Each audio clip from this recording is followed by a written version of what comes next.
¿Sabías que el roncar y dormir mal pueden aumentar el riesgo de sobrepeso? Ojo con esta espiral. La apnea y los ronquidos interrumpen el descanso profundo.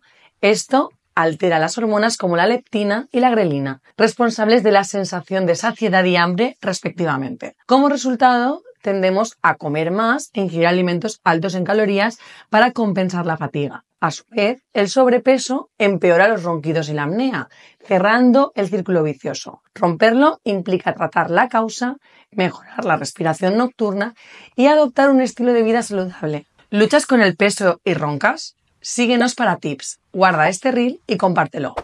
Ponle freno a este ciclo dañino y recupera tu energía.